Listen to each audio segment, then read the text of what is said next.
Si Yuro ay isang batang may talento na may malakas na pagkagusto sa kanyang kapatid na babae na lumipas ang buong buhay sa tahimik na nayon na ito. Siya ay ipinanganak sa bukang liwayway kasama ang kanyang kambal na kapatid na si Asa, at isang propesya ang nagsasabi na balang araw ay pamumunuan niya ang mga makapangyarihang demonyo, kahit na si Yuro mismo ay walang kaalam-alam tungkol sa propesyang ito. Isang araw, pagkatapos manghuli, bumalik siya sa nayon, at naroon ang kanyang kaibigang si Danji na naghihintay sa kanya sa pasukan. Nakapagpahinga siya nang makita niyang nakabalik si Yuro ng maayos, pero naiinis din siya na hindi siya inimbitahan na sumama. Gayunpaman, hindi siya makapagreklamo nang huli na nahuli ni Yuro ang isang pabo ng mag-isa. Habang naglalakad silang pabalik sa nayon, binati ng lahat ng mga taga-nayon si Yuro, at nag-alok pa siyang tumulong sa kanilang mga gawain mamaya. Pero una-una, kailangan muna niyang umuwi. Pagdating sa bahay, abala sina Lola Yamaha at ina ni Danji sa pagpuputol ng mga troso, at nang makita nilang nahuli ni Yuro ang isang pabo, talagang humanga sila.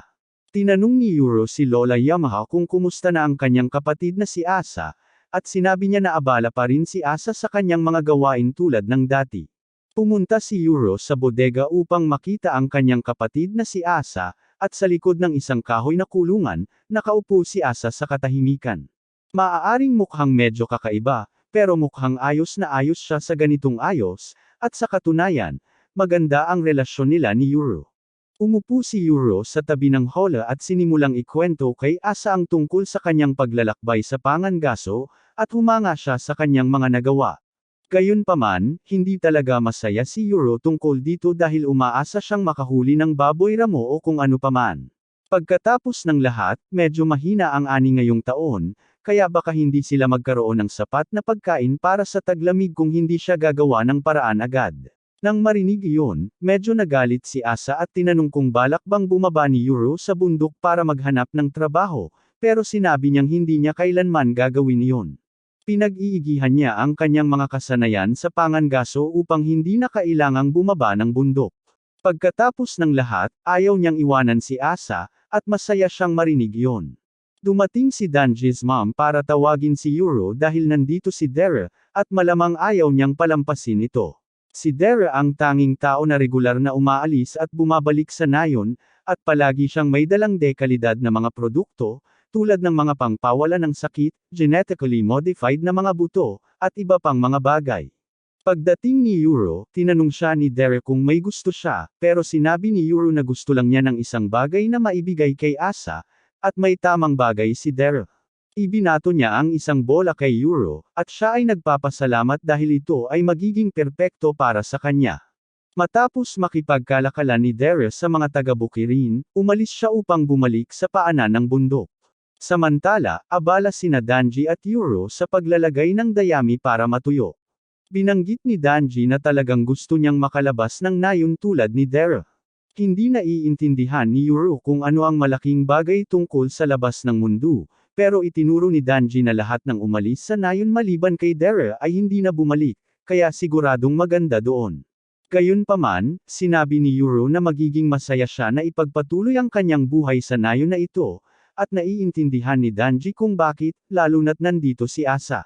Sa puntong iyon, sinabi ni Danji kay Yuro na kung talagang mahalaga sa kanya ang makasama si Asa, maaari na lang niyang dalhin ito at umalis silang dalawa sa nayon.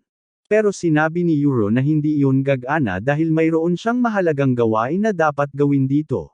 Maya-maya, narinig ni Yuro ang malakas na ugong na tunog. Habang tinitingnan niya ang langit, makikita niya ang mga usok na nag-uumapo sa hangin.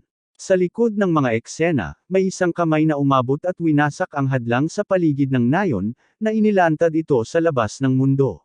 Habang bumababa ang hadlang, nakita ni Yuro at Danji na ang usok ay nilikha ng isang eroplano na lumilipad sa itaas, at ang ugong na tunog ay mula sa dalawang helikopter. Wala pang sinuman sa nayon ang nakakita ng ganito noon. Ang buong nayon ay nalulugmok sa kaguluhan habang ang mga helicopter ay lumilipad sa itaas. Ngunit hindi ito simpleng kaso ng isang lihim na nayon na natuklasan.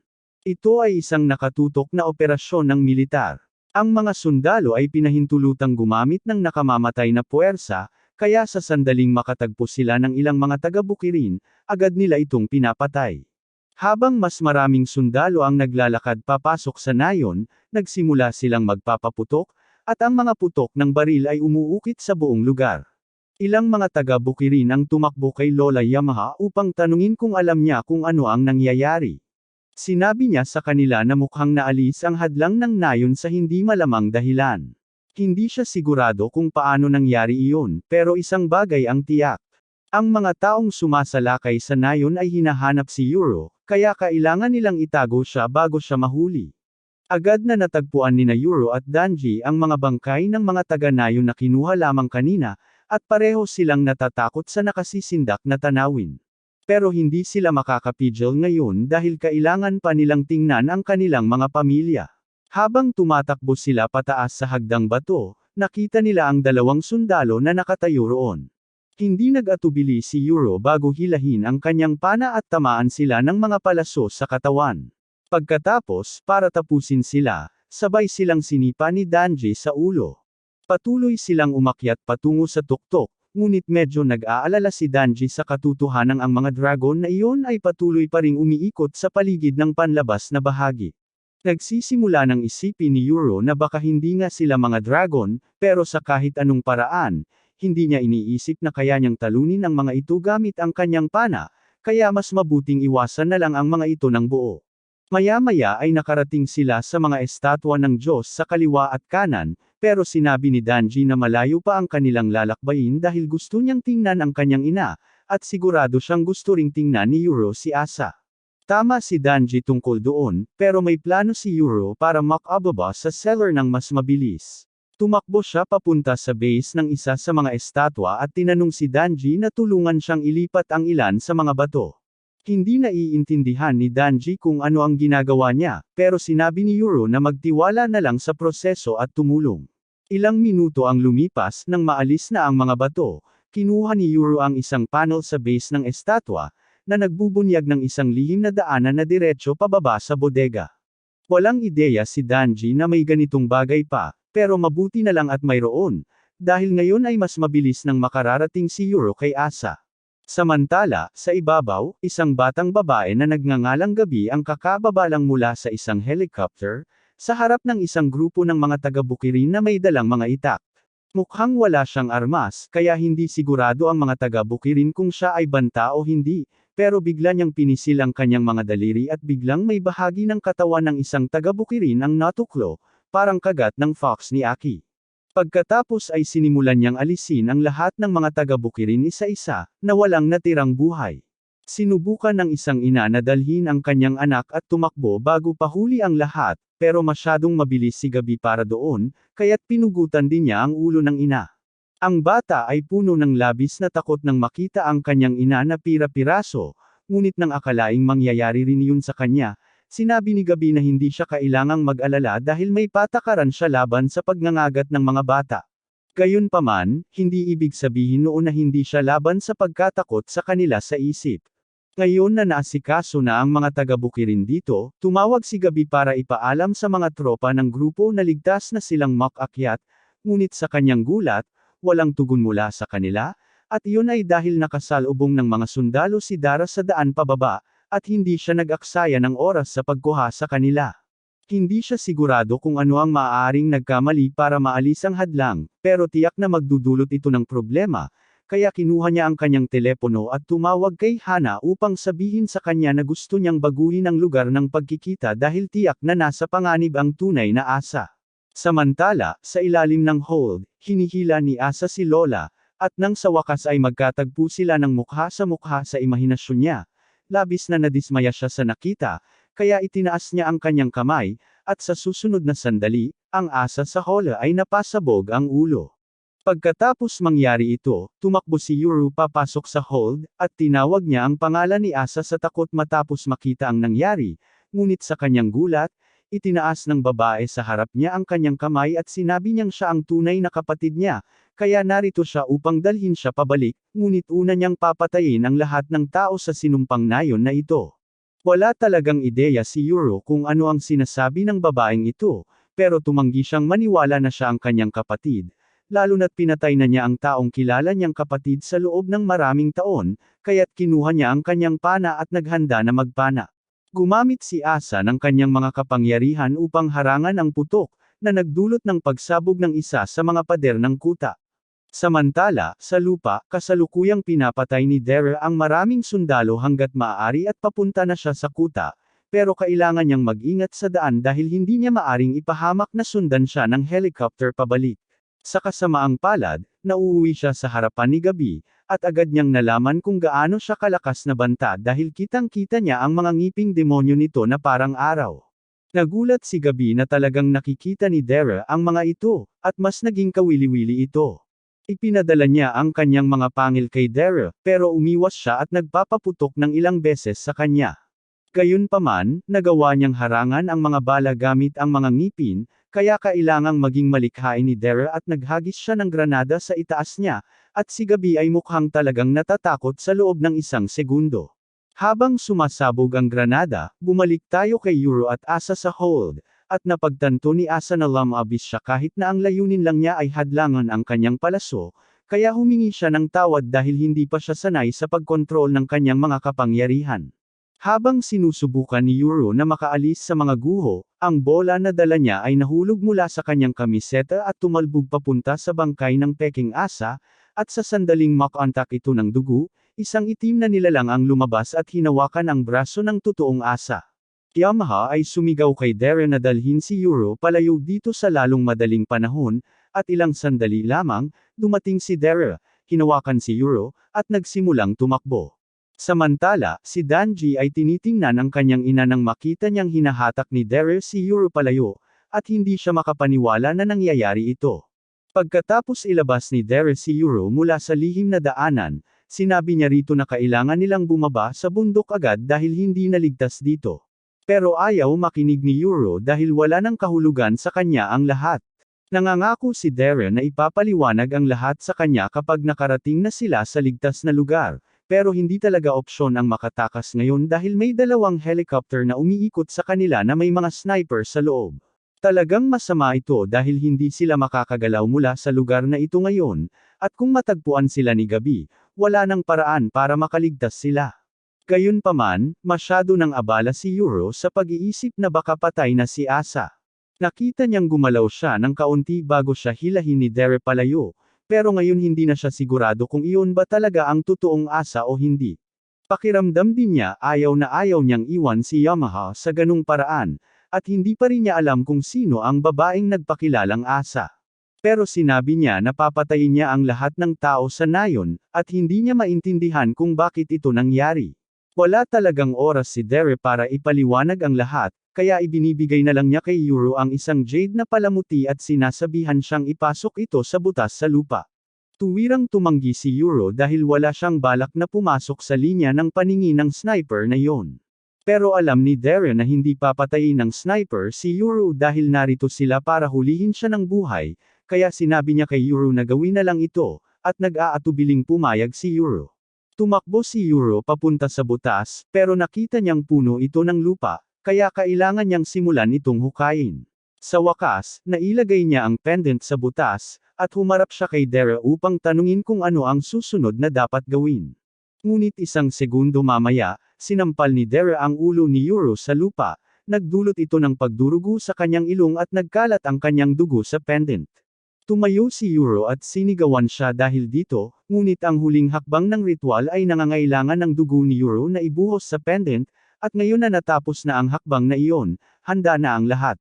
Inihahanda ng mga sniper ang kanilang mga sarili upang patumbahin si Dere kapag mayroon na silang malinaw na tira, ngunit bago nila maiputok ang gatilyo, nag-activate ang pendant at pinakawala ng dalawang estatwa ang seal ng kapangyarihan sa loob nila. Bilang resulta, dalawang makapangyarihang demonyo ang lumipad palabas at sinimulang pirapirsuhin ang mga helicopter, na nagdulot ng pagbagsak nito sa lupa. At sa kabilang bahagi ng nayon, natatakot si Gabi nang makita niyang bumagsak ang mga chopper, hindi dahil kaibigan niya ang mga piloto, kundi dahil sila ang dapat niyang sakyan pauwi. Kaya ngayon na wala na sila, kailangan niyang maglakad pababa ng bundok. Samantala, sa bahagi ni Yuro at Dere, humarap sila sa mga demonyo na nakasil sa loob ng mga estatwa, kaliwa at kanan, at pareho nilang tinatawag na kanilang master si Yuro. Habang si Yuro ay nasa pagkabigla pa rin sa katotohanang totoo ang kaliwa at kanan, lumapit si Daryl sa kanila at ipinakilala ang kanyang sarili. Matagal nang pinagmamasdan nina left at right si Daryl, kaya kilala nila siya bilang isang tagapangalaga, at dahil nandito siya, tinanong siya ni Wright kung maipapaliwanag niya kung ano ang bagay na iyon doon. Sina siya at kaliwa ang nagtanggal nito dahil nagdudulot ito ng banta kay Yuro, pero hindi pa sila nakakakita ng kahit ano tulad nito sa lahat ng kanilang mga taon bilang mga demonyo. Ipinaliwanag ni Darren na ang mga iyon ay mga sasakyan ng makabagong panahon, ngunit hindi yun mahalaga sa ngayon dahil mayroon silang mas mahahalagang bagay na dapat asikasuhin. Kaya't humihiling siya sa kaliwa at kanan na tulungan silang makababa mula sa bundok ng ligtas sa lalong madaling panahon. Gayunpaman, pinutol siya ng kaliwa at kanan dahil hindi sila sumusunod sa utos ng sinuman maliban sa kanilang master, at sa huling check nila, si Yuro ang kanilang master, hindi si Daryl. Sumisigaw si Daryl na naiintindihan niya iyon, pero hindi naiintindihan ni Yuro ang nangyayari, at wala ng oras para ipaliwanag ito sa kanya dahil mayroong hindi bababa sa dalawang mapanganib na gumagamit ng demonyo sa nayon ngayon, at kailangan nilang makaalis dito bago pa man sila dumating. Gayunpaman, sa mga sandaling iyon, lumitaw si Gabi sa likuran nila, at siya'y inis dahil mukhang malakas ang mga nasa kaliwa at kanan, kaya magiging abala para sa kanya ang pag-aasikaso sa kanila. Inisip niya na si Yuro ang tinutukoy ni Asa, kaya sinabi niya rito na gawing madali ang lahat para sa kanya at sumama ng tahimik, pero nang maalala si Asa at ang lahat ng nangyari sa nayon, nagalit si Yuro. Tinanong niya kung si Gabi ang may kagagawa ng lahat ng mga bangkay sa gitna ng nayon at hindi siya tumanggi, kaya't nagplano si Yuro na alisin siya. Sinabi ng kaliwa at kanan sa kanya na ang kailangan lang niyang gawin ay magbigay ng utos, at susuportahan siya nila ng buong lakas, pero sinabi ni Yuro na wala siyang balak na utusan sila. Hindi pa rin siya sigurado kung ano ang ibig sabihin ng buong bagay na ito tungkol sa mga demonyo, pero para sa kanya, ang kaliwa at kanan ay mga tagapangalaga pa rin ng nayon na ito, kaya ipapakita niya sa kanila ang nararapat na paggalang. Dahil dito, hindi niya sila uutusan, pero mayroon siyang dalawang kahilingan na nais niyang tuparin nila. Una, gusto niyang hanapin nila ang mga nakaligtas at siguraduhin na sila ay ligtas, at pangalawa, sinabi niyang siya ang gustong pumatay kay Gabi, pero bukod doon, malaya silang gawin ang anumang nais nila. Medyo nagulat sina left at right sa hands-off na pamamaraan ni Yuro bilang kanilang master, pero nirerespeto nila ang kanyang kumpiyansa. Samantala, sa tore, hawak pa rin si Asa ng demon ni Lola, pero sa wakas ay nakatakas siya sa pamamagitan ng pagtapo nito sa gilid, kaya't naghahanda siyang lumabas sa nayon upang hanapin si Yuro. Bago siya umalis, nanumpa siyang maghihiganti sa ginawa ng matandang mangkukulam kay Yuro. Habang tumatakbo pababa ng bundok si Asa, nakatagpo siya kina Danji at ang kanyang ina, at nag-aalala si Danji na baka patayin sila ni Asa, pero talagang pinili niyang ipagkaloob ang kanilang buhay at umalis upang ipagpatuloy ang paghahanap kay Yuro. Samantala, sa pasukan ng nayon, dahil binigyan sila ni Yuro ng kalayaan na gawin ang nais nila, si Wright ay sumugod at tumalon sa hangin upang maghanap ng mga nakaligtas tulad ng sinabi ni Yuro at sabay-sabay. Sinipa ni Left ang demon ni Gabi, pinadapo ito sa isa sa mga pader ng bundok. Dahil pansamantalang incapacitated ang kanyang demon, si Gabi ay ganap na walang depensa, kaya't nakapagpapaputok si Yuro ng isang putok sa kanyang binti. Inihahanda niya ang isa pang putok upang tapusin na siya, ngunit nakita ito ni Gabi at tinawag ang kanyang demon pabalik upang dalhin siya sa kaligtasan. Gayunpaman, hindi papayag si Yuro na makaalis siya ng madali, kaya't hinahabol niya ito, at habang ginagawa ito, nagrereklamo si Dere dahil gusto na niyang makababa sa bundok. Sa gitna ng nayon, natagpuan ni Wright ang batang babae na pinatawad ni Gabi na nakahiga ng walang malay sa tabi ng mga bangkay, at matapos niyang suriin ito, nahulog ang kanyang loob nang malaman niyang buhay pa ito. Gayunpaman, mula sa pananaw ng bata, parang siya ay tinutukso at tinatapik ng isang hindi nakikitang puwersa dahil hindi nakikita ng mga karaniwang tao ang mga demonyo.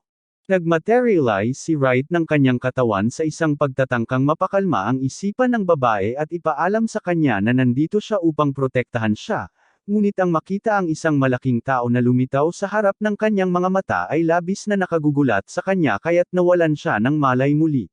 Dinala ni Wright ang batang babae, kasama ang ilang iba pang mga bata na kanyang nahanap sa paligid ng nayon, sa isang gusali at inilatag sila para sa kanilang kaligtasan. Sa ngayon, mula sa nakikita ni Wright, pinatay ng mga mananakop ang bawat matanda na kanilang nakita, ngunit mukhang lahat ng mga bata ay pinatawad. Dumating si Asa na tumatakbo, at akala ni Wright na isa siya sa mga nakaligtas sa nayon, tinawag niya ito, pero nalaman ni Asa na siya ay isang demon at sinubukan niyang gamitin ang kanyang mga kapangyarihan para patumbahin siya. Gayunpaman, hindi basta-basta si Wright, kaya nang malaman niyang inaatake siya ni Asa, naglabas siya ng isang malakas na sigaw na nag-cancel sa kanyang atake. Sumigaw siya sa kanya at sinabi na bastos ang umatake sa iba ng walang dahilan, at karaniwan, masaya siyang makipaglaban sa kanya, pero inutusan siyang alagaan ang mga nakaligtas, at inaakala pa rin niyang inosenteng tagapanood si Asa. Napagtanto ni Asa na masyadong mahirap makipaglaban kay Wright sa ngayon, kaya tumakbo siya upang ipagpatuloy ang paghahanap kay Yuru, at habang umaalis siya, napansin ni Wright na ang amoy niya ay kahawig ng kay Yuru. Sa panig ni Yuru, desperado si Gabi na umiwas sa kanya, pero nagawa ni Left na buksan ang bibig ng kanyang demon, at sa sandaling may malinaw na linya ng paningin si Yuru, pinaputukan niya muli si Gabi sa balikat. Maaaring ito na sana ang katapusan ni Gabi, pero dumating si Asa sa tamang oras para iligtas siya. Tumakbo siya upang tingnan si Gabi, ngunit sa mga sandaling iyon, itinutok ni Yuru ang kanyang pana sa kanilang dalawa at nagbanta na papatayin sila kung gumalaw sila ng biglaan. Hiniling niyang malaman kung sino talaga si Asa, pero siniguro niya na hindi siya nagsisinungaling nang sabihin niyang siya ang kanyang nakababatang kapatid. Hindi iniisip ni Yuru na posible iyon dahil masyado siyang matangkad para maging kanyang nakababatang kapatid, pero sinabi niya na mas masustansya ang pagkain sa ibaba ng bundok kaysa sa mga pagkain dito, kaya lumaki lang siya ng husto. Hindi pa rin naniniwala si Yuru na talagang kapatid niya si Asa, pero biglang nahulog mula sa langit si Wright at sinabi sa kanya na hindi nagsisinungaling si Asa. Naamoy niya ang dugo niya, at tiyak na pareho ito ng kay Yuru, kaya walang duda na magkamag-anak sila. Kung ganoon, tinanong ni Yuru kung sino ang peking asa na itinago sa hold sa loob ng maraming taon, at ipinaliwanag ni Asa na ito ay isang peking nilikha ng matandang mangkukulam upang matiyak na hindi aalis si Yuru sa nayon. Sa madaling salita, isang araw, sinabi ng mga magulang ni Asa at Yuru na kailangan nilang umalis sa nayon kaagad, pero tanging si Asa lamang ang kanilang nakuha, at upang maiwasan na tumakas si Yuru tulad ng iba, ginawa at itinago ang peking asa sa bodega dahil alam nilang walang paraan na iiwan ni Yuru ang akala niyang kanyang nakababatang kapatid. Marami na ito para kay Yuru, at hindi siya sigurado kung ano ang gagawin ngayon, pero ayaw ni Darren na lumala ang sitwasyon dito, kaya sinabi niya kay Yuru na huminto at iminungkahi na umatras sila habang abala pa si Asa sa pag-aalaga sa kanyang sugatang kaibigan. Sinubukan ni Yuru na makipagtalo, pero pinaalalahanan siya ni Darren na walang garantiya na matatalo nila si Asa kung magiging ganap na laban ito, at mas masahol pa, maaaring madamay ang mga natitirang taga-Bukirin sa labanan. Kaya ang pinakamainam na opsyon ngayon ay umatras. Napagtanto ni Yuru na tama si Darren, kaya pumayag siyang itigil ang pag-atake kay Gabi at humarap pababa ng bundok. Pagkatapos nilang umalis, humarap si Gabi kay Asa at tinanong kung bakit hindi niya sinubukang hulihin si Yuru kahit nandoon lang siya. Sabi ni Asa na kailangan niyang alagaan muna ang mga sugat ni Gabi, at masaya lang siya na buhay pa ang kanyang kapatid pagkatapos ng lahat ng panahong ito. Hindi nagtagal, nagsimula nang ibalik ni Lola ang hadlang ng nayon, kaya sinabi ni Gabi kay Asa na kailangan nilang umalis dito bago sila matrap.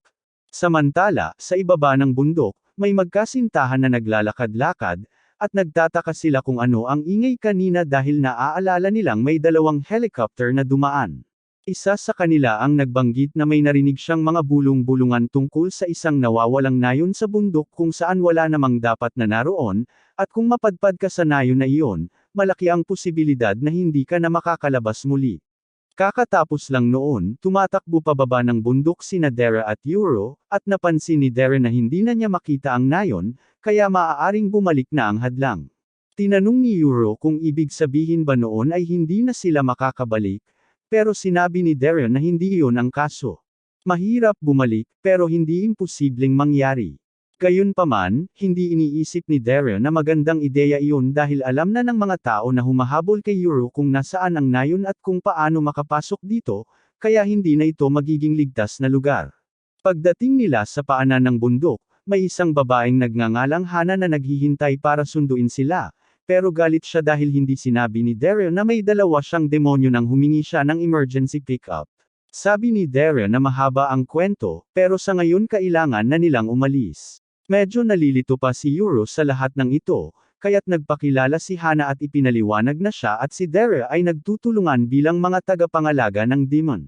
Tinanong ni Daryl sa kaliwa at kanan kung may naamoy silang ibang mga demon sa lugar ngayon, pero sinabi nila na wala namang malapit, kaya dapat ay ligtas na sila. Sa kasong iyon, iminungkahi ni Daryl na dapat na silang umalis bago pa sila makakuha ng hindi kanais-nais na bisita, kaya sinabi niya kay Yuro na sumakay, pero sinabi ni Yuro na hindi siya lalapit sa bagay na iyon. Hindi pa siya nakakakita ng kahit anong katulad nito dati, kaya walang paraan na basta na lang siyang lalakad papasok dito. Naiintindihan ni Daryl kung bakit matatakot si Yuro, kaya't inihanda niya ang sarili na magbigay ng buong 10 oras na halaga ng mga paliwanag mula sa YouTube tungkol sa kung paano gumagana ang isang kotse, pero ayaw ni Hana na umupo doon ng ganoong katagal, kaya't sinabi na lang niya na may maliliit na kabayo doon na nagpapabilis dito, at sapat na iyon para kay Yuro, kaya't pumayag na siyang sumakay. Tungkol naman kina Asa at Gabi, tapos na si Asa sa pagbibigay ng first aid, kaya ngayon ay naghihintay na lang sila sa pagdating ng kanilang sasakyan. Nag-aalala si Gabi na baka nasa loob pa rin sila ng barrier, na pumipigil sa kanilang koponan na mahanap sila, pero sabi ni Asa na hindi iyon issue. Alam niyang wala sila sa saklaw ng hadlang dahil may signal siya, at kahit na nandoon sila, kaya naman niyang buksan ulit ito. Ilang sandali ang lumipas, dumating si Jin kasama ang buong koponan para dalhin sina Asa at Gabi pababa ng bundok, kaya sinabi niya sa kanyang mga tao na ihanda ang stretcher at ilagay si Gabi dito. Tinanong ni Jin si Gabi kung kumusta na ang mga sugat niya, kaya ipinaliwanag niya na may arrow pa rin sa kanyang balikat, pero naalis na ang isa sa kanyang binti, kaya kailangan na lang niya ng ilang tahi. Medyo nag-aalala si Jin na wala si Yuro sa kanila dahil ang pagkuha sa kanya ang buong layunin ng misyon, pero sabi ni Gabi, nakatakas lang siya. Sa totoo lang, nagtataka siya kung bakit hindi sila nagkita ni Jin sa daan papunta rito, pero inaakala ni Jin na baka gumamit ito ng shortcut na hindi nakalista sa mapa. Madali lang sanang hanapin siya kung mayroon pa silang mga helicopter, pero nawala na nila ang dalawa pati na rin ang lahat ng sundalong kasama nila, at hindi pa nila nahuli si Yuro, kaya mahihirapan si Jin na ipaliwanag ito sa mga nakatataas. Binanggit ni Gabi na tumakas si Yuro kasama ang isang lalaking nagngangalang Daryl, at nang marinig iyon, lalo pang nag-alala si Jin dahil naisip niya na tinutukoy ni Gabi ang Tad era, at alam niya kung gaano kapanganib ang mga tagapangalaga na iyon, kaya nagsisimula na siyang magsisi na hindi niya dinala ang kanyang mga demon. Samantala, habang bumababa sila, ipinaliwanag ni Daryl ang lahat ng nangyari sa bundok, at sinabi niyang sigurado siyang ang mga Kegmori ang nasa likod ng pag-atake, at ngayon na nakuha na nila ang kanyang pangalan at mukha, malamang na kailangan na niyang mag-ahit at lumipat ng bayan. Kakaiba, naramdaman nina left at right na may paparating, kaya kumatok sila sa salamin upang ipaalam kay Daryl na may isang makapangyarihang demonyo na papalapit. Nag-aalala si Hana dito dahil hindi niya akalaing darating sila ng ganito kabilis, pero ipinaliwanag nina left at right na wala silang dapat ipag-alala dahil kaibigan na matagal nila ang demon na ito. Ang pangalan ng babae ay Oshirizuma, at siya ay nasa sabik na makita muli sina left at right dahil 400 taon na ang nakalipas mula nang huli silang magkita. Tinanong niya kung ito ba ay nangangahulugang nakahanap na sila ng bagong amo, at pareho nilang kinumpirma ito, ipinagmamalaki na ang kanilang amo ay isa sa kambal na naghahati ng araw at gabi. Masaya si Oshirizuma para sa kanila, at tinanong niya kung ano ang balak nilang gawin ngayon, ngunit honestly, hindi sila sigurado. Sabi ni Daryl na pwede silang magtago sa isang lungsod ng tao o kung ano paman, kaya doon sila papunta, at sinabi ni Oshirizuma na gusto niyang marinig ang lahat tungkol dito pagbalik nila. Pagkatapos ay lumipad siya palayo, at nang mawala na siya, nagsimula ng magpanik sina Daryl at Hana dahil hindi nila akalain na makikita nila siya, pero hindi maintindihan ni Yuro kung ano ang malaking bagay dito. Ang dalawa ay sumigaw sa kanya na magpakita ng respeto dahil si Oshirizuma ay isang tunay na Diyos, pero nang marinig iyon, nagalit ang kaliwa at kanan dahil sila rin ay mga Diyos, ngunit hindi sila binigyan ng ganong klaseng paggalang. Ipinaliwanag ni Dera at Hana na mayroong iba't ibang kategorya ng mga demonyo. Ang ilan ay halos mga Diyos, tulad ni Oshimaru, na namumuhay kasama ng sangkatauhan. Ang ilan ay direktang nakikialam sa sangkatauhan at nagbibigay ng mga biyaya, habang ang iba naman ay nag-uudyok sa mga tao na gumawa ng mga krimen. Samantala, sa bundok, dalawang sundalo na nakaligtas ay sinusubukang bumaba, ngunit agad nilang napagtanto na kahit gaano pa sila kalayo maglakad, hindi sila makakalampas sa batong iyon doon, kaya't tiyak na sila ay nakulong sa loob ng hadlang, at nangangahulugan iyon na hindi sila makakalabas. Bago sila makarating sa bayan, huminto sina Dera at Hana sa isang rest stop at sinabi kay Yuro na kailangan niyang magpalit ng damit para mas madali siyang makasabay. Binigyan din nila siya ng onigiri para kainin, pero hindi pa nakakita si Yuro ng ganitong marangyang at lubos na pinrosong pagkain dati, kaya tinanong niya sila kung ito ba ay regalo mula sa mga Diyos o kung ano. Talagang gustong-gusto ni Yuro ang lasa, kaya inalok siya ni Dera ng dagdag pa, at nagbiro si Hana na para siyang lola ngayon. Pero nang marinig iyon, naaalala ni Yuro ang nangyari sa nayon, at nais niyang narito si Asa para matikman ito dahil tiyak na magugustuhan niya ito. Dahil dito, napansin ni Wright si Dera at tinanong siya kung ano ang lugar na ito dahil wala pa siyang nakitang katulad nito dati, ngunit hindi talaga alam ni Dera kung paano ito ipaliwanag. Sinabi niya kay Wright na ito ay isang lugar kung saan maaaring magpahinga at mag-restock ang mga tao kapag nasa mahabang biyahe, at parehong namangha sina Wright at Dera sa konsepto. Sinabi ni Dera sa kanila na pwede silang pumasok at tingnan kung gusto nila, pero tinanggihan siya ni Wright dahil tungkulin nilang manatili sa tabi ni Yuro. At dahil dito, sinabi niya kina Dera at Hana na maaari silang pumasok at kumain, at habang wala sila, sisiguraduhin ng kaliwa at kanan na walang makakasakit kay Yuro. Nagpasya sina Dera at Hana na tanggapin ang alok nila, kaya pumasok ang dalawa, pero bago sila umalis, binalaan ni Hana na huwag hawakan ang gulong ng kotse. Sumang-ayon ang kaliwa at kanan pero tinanong siya kung hindi ba niya pakakainin ang kakaibang kabayo, ngunit sa halip na ipaliwanag na hindi ito totoong kabayo, sinabi na lang niya na pinakain niya ito kanina. Sa loob, nagkaroon ng masarap na pagkain sina Dera at Hana, at tinanong ni Hana kung gaano karami na ang nasabi ni Dera kay Yuro tungkol sa sitwasyon. Sabi ni Dera na hindi niya talaga masyadong naipaalam kay Yuro ang mga nangyari dahil mukhang labis na nabigla ito nang malaman niyang ang Asa na kasama niya sa loob ng maraming taon ay hindi pala ang tunay niyang kapatid. Ayaw niyang bigyan siya ng higit pa sa kaya niyang tiisin sa isang pagkakataon, pero sa tingin ni Hana masyado siyang mabait. Sa ibang usapan, tinanong niya si Dera kung saan niya balak dalhin si Yuro pagkatapos nito, at hindi maibabalik ni Dera si Yuro sa dati niyang bahay dahil nakompromiso na ang kanyang pangalan at mukha, kaya iiwan na niya ang lugar na yon. Sinabi ni Hana na mahirap ang sitwasyon niya dahil technically wala siyang bahay at kailangan pang alagaan ng isang bata, pero pinaalalahanan siya ni Dera na trabaho niya ang tulungan siyang ayusin ang sitwasyon. Naiintindihan ni Hana iyon at nangako na gagawin ang lahat ng kanyang makakaya para makatulong, at natuwa si Dera nang marinig iyon dahil sinabi niyang kailangan siyang pakasalan nito. Sabi ni Hana na hindi siya nasa tamang mood para sa ganong klase ng biro, pero hindi nagbibiro si Dera tungkol dito. Sabi niya na kung gusto nilang protektahan si Yuro, kailangan nilang makisama hanggat maaari, at ang huling bagay na gusto nila ay ang mga tao na nagkakalat ng tsismis. Tinanong ni Hana kung ano ang kinalaman ng pagpapakasal sa lahat ng iyon, kaya tinanong ni Dera kung paano niya ipapaliwanag ang pagkakaroon ng Yuro sa kanyang mga bagong kapitbahay kung wala siyang asawa. Ang mga tao ay iisipin na siya ay diborsyado o namatay ang kanyang asawa, at iyon ay isang pugad ng tsismis. Hindi talaga may kakaila ni Hana ang loika na iyon, pero galit na galit pa rin siya sa katotohanang kailangan niyang magpakasal para dito. Samantala, sa parking lot, sina Left at Right ay nag-iimbestiga sa paligid ng kotse upang malaman kung saan nakaimbak ang mga kabayo, ngunit biglang napagtanto ni Yuro na kinain niya lahat ng pagkain na iniwan ni Dera at Hana at hindi niya naisip na mag-iwan ng kahit kaunti para kina Left at Right, ngunit sinabi nila sa kanya na huwag mag-alala dahil hindi nila kailangan ng pagkain tulad ng mga tao. Masaya si Yuro nang marinig iyon, ngunit lumipat sa mas seryosong paksa.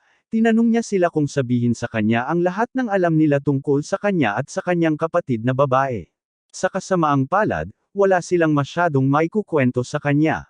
Sa nakaraang 400 taon, ang kaliwa at kanan ay nakaupo ng hindi gumagalaw sa harap ng nayon, kaya hindi nila alam ang marami tungkol sa mga nangyayari sa labas ng nayon o kung ano ang nangyayari sa loob ng nayon. Sinasabi nga, nakita nila ang mga taong pumapasok at lumalabas sa nayon, at isang araw, narinig nila ang mga ito na nag-uusap tungkol sa isang pares ng kambal na ipinanganak na naghahati ng gabi at araw. Ilang taon pagkatapos noon, nagsimula nang makita ng mga tao si Yuro na sinasamahan ng kanyang ama sa mga pangangaso, ngunit hindi nila kailanman nakita kahit anino man ni Asa sa mga taong iyon. Nagsimula silang matakot na baka namatay si Asa kaagad pagkatapos ipanganak dahil sa isang uri ng sakit, ngunit isang gabi 10 taon na ang nakalipas, nakita nila ang mga magulang ni Yuro na nagmamadaling tumakas mula sa nayon kasama ang isang batang babae, at ang batang iyon ay may parehong dugo kay Yuro, kaya alam nilang siya ang kanyang kapatid na babae. Sa wakas ay tinanggap na ni Yuro na ang batang babae ay talagang si Asa, ngunit hindi pa rin niya nauunawaan kung bakit niya winasak ang nayon o kung bakit tumakas ang kanyang mga magulang kasama siya ngunit iniwan siya. Ang tanging paraan para makuha niya ang mga sagot na gusto niya ay makipag-usap sa kanyang mga magulang, at ang tanging paraan para magawa niya iyon ay hanapin si Asa at hilingin sa kanya na dalhin siya sa kanila. Pagkalipas ng kaunti, bumalik sina Dara at Hana, at napansin ni Yuro na tila medyo nababahala si Hana, kaya tinanong niya ito kung may problema, pero ayaw nitong pag-usapan. Sinabi lang niya kay Yuro na mula ngayon, siya at si Dara ang magiging mga tagapag-alaga niya, at nangangahulugan iyon na magiging responsable sila sa kanya kung siya ay magkamali, kaya mas mabuti pang magpakatino siya at umiwas sa gulo. At tungkol sa gulo, sinabi niya na makakakuha siya ng atensyon kung patuloy siyang uupo doon sa itaas, kaya humingi ng tawad si Yuro at bumaba, pero tinanong niya kung magiging okay sila dahil kailangang umupo doon sa itaas sina kaliwa at kanan habang naglalakbay sa sasakyan. Sinabi ni Hana sa kanya na okay lang ang dalawa dahil ang karamihan sa mga tao ay hindi makakita ng mga demon maliban na lang kung sila mismo ay may demon o pinapayagan ng demon na makita. Pagkalipas ng kaunti, pumasok silang lahat muli sa sasakyan upang ipagpatuloy ang kanilang paglalakbay, at sa daan, tinanong ni Yuro si Dara tungkol sa Kagamori clan na nabanggit niya kanina, nagtataka kung gumagamit din ng demon ang mga iyon. Kinumpirma ni Dara na ilan sa kanila ay ganoon, at malaking sakit sila sa ulo para sa kanya. Dati silang mga kaalyado ng nayon na nakatira sa ibaba ng bundok, pero dahil sa mga pagkakaiba sa ideolohiya, naghiwalay sila, at sinabi ni Hana kay Yuro na mas mabuti nang huwag makialam sa mga taong ganoon kung maaari niyang iwasan ito. Tungkol sa kung paano nila maiiwasan na masubaybayan ng Kagamori, sinabi ni Dara na mayroon siyang listahan ng mga taong mapagkakatiwalaan nila. Samantala, sa isang gusali sa downtown, isang babae ang kasalukuyang hinahabol sa pasilyo ng isang mamamatay tao, at para sa isang taong tumatakbo para sa kanyang buhay, napakababa ng kanyang performance dahil pagdating niya sa dulo ng pasilyo, sa halip na lumiko, naghintay siya roon ng solidong 10 segundo para bigyan ng pagkakataon ang mamamatay tao na makahabol. Tumakbo siya papunta sa elevator at pumasok, pero bago pa man magsara ang pinto, nahabol siya ng mamamatay tao at sumakay din. Pagkatapos ay unti-unti siyang lumapit gamit ang kutsilyo, ngunit bago pa man niya stab ang babae, nagsimula ng yumuko at lumiko ang katawan nito, na nagpapakita na siya ay isang bitag na ginawa gamit ang anglerfish, at ngayon na wala nang mapupuntahan ang mamamatay tao, sinimulan na siyang lamunin ng anglerfish. Samantala, tinawagan ni Jean, ang may-ari ng demon na iyon, ang babae na nagsabi sa kanya tungkol sa pagpatay at tiniyak sa kanya na hindi na siya kailangang mag-alala dahil hindi na siya magdudulot ng anumang problema. Kasabay nito, ang mamamatay tao ay hinihila pababa ng mga nagdurusang kaluluwa ng lahat ng kanyang pinatay sa nakaraan, at makalipas ang kaunting sandali, nang bumukas ang pinto ng elevator, wala nang natira sa kanya. Isang kalapit na babae ang nahihiya nang makita niyang lumabas ang demon mula sa elevator, at nang malaman ni Jean na kaya niyang makita ang mga demon, sinabi niya sa kanya na mas mabuting itago niya ito. Balik kay Euro, pagkatapos makarating ng grupo sa isa pang pahingahan, tinanong ni Euro sila na sabihin sa kanya ang lahat ng alam nila, pero sinabi nila na hindi rin nila alam ang marami. Hindi sila binigyan ng lahat ng detalye ng kanilang mga nakatataas, at ang trabaho ay karaniwang isang bagay na ginagawa na ng kanilang mga pamilya sa loob ng maraming henerasyon. Sa madaling salita, nakatanggap si Dara ng dalawang utos, na panatilihin ang mga dayuhan sa malayo mula sa nayon at tiyakin na hindi mahuhulog sa kamay ng kaaway ang kambal. Kung hindi, ang ginagawa lang niya ay maghatid ng impormasyon sa nayon at magdala ng supply paminsan-minsan, at hindi talaga niya lugar na questionin ang mga utos ng mga nakatataas, kaya malamang maraming bagay ang itinatago sa kanya. Gayun din, habang nasa usapan ng mga lihim, sinabi ni Dara kay Euro na ang tunay niyang pangalan ay Ryutidera, pero maaari pa ring tawagin siya ni Euro na Dara kung gusto niya. Naalala ni Euro na, sa kuta, tila natatakot si Lola Yamaha sa ideya na siya ay kukunin, kaya't sinabi lang niya kay Dara na ilabas siya doon sa halip na tulungan siyang lumaban, kaya gusto ni Euro malaman kung ano ang nagpapasikat sa kanya. Ipinaliwanag ni Dara na may isang prope siya, at sinasabi nito na kapag ang isang batang lalaki at batang babae na kambal ay ipinanganak sa magkabilang panig ng pagsikat ng araw sa panahon ng equinox, ang mundo ay malulugmok sa kaguluhan. Ang huling pagkakataon na may mga kambal na ganun ang ipinanganak ay 400 taon na ang nakalipas, at sa panahong iyon, ang digmaan ay naghiwalay sa bansa sa hilaga at timog, at ang karagdagang labanan ay naghiwalay sa parehong panig sa silangan at kanluran, at sa parehong pagkakataon, ang mga gumagamit ng demon ay nagmamanipula sa mga pangyayari sa likod ng mga eksena. Tinanong ni Euro kung nangangahulugan ba ito na siya at si Asa ay sinumpa na sirain ang mundo, ngunit sinabi ni Wright na hindi naman ito palaging ganon. Ang totoo, may mga tao lang na gustong abusuhin ang kanilang kapangyarihan para sa layuning iyon. Tinanong ni Euro si Wright kung ano ang ibig niyang sabihin sa mga kapangyarihan, dahil wala naman siyang anumang espesyal na kakayahan, pero sinabi ni Left na oras na lang ang hinihintay bago niya ito magising. Sa katunayan, batay sa kung paano kumikilos si Asa sa nayon, malamang na naigising na niya ang kanyang kapangyarihan, at dahil nakita ito ni Wright ng personal, sigurado siya na ito ay kapangyarihan ng break. Ang break ay ang kakayahang puwersahang buksan ang lahat ng bagay, at kahit ang pinakamalakas na mga hadlang ay hindi makakatapat dito, ngunit may isa pang kalahati ng kakayahang ito, ang seal, ang kapangyarihang puwersahang isara ang anumang bagay, at karaniwang itinuturing na magkapantay ang lakas ng dalawa. Hindi pa narinig ni Euro ang tungkol sa mga ito dati, pero ipinaliwanag nito kung paano nakapasok si Asa sa hadlang ng nayon. Pero tungkol sa barrier na iyon, hindi alam ni Euro na may barrier pala, kaya tinanong niya kung paano nakakalabas-masok si Dere palagi. Medyo komplikado, pero may partikular na ruta na kailangan mong sundan para makadaan sa hadlang, at maraming liko-liko ito, kaya talagang nakakapagod para kay Dere na tandaan ito palagi, pero kailangan itong maging komplikado para hindi mapadpad ang mga karaniwang tao. Gayunpaman, hindi na bago na may mga tao na aksidenteng sumusunod sa tamang daan para makapasok, at sa katunayan, ang ina ni Euro ay isang babae na sakto namang tumugma sa mga kondisyong iyon.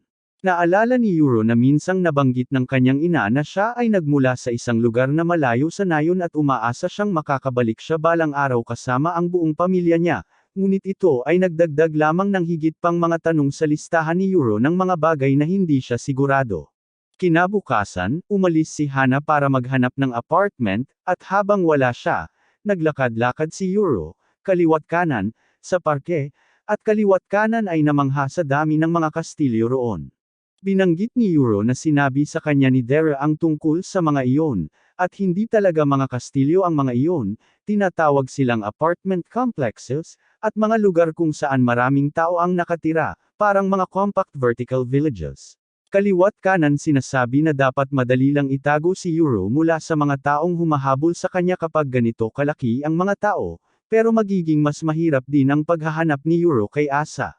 Mabait sina Dere at Hana, kaya malamang wala silang masamang intensyon para sa kanya, pero ang katotohanan na may koneksyon sila sa nayon na nilinlang siya ay nagpapahirap kay Euro na pagkatiwalaan sila, kaya hindi niya sasabihin sa kanila na hinahanap niya si Asa.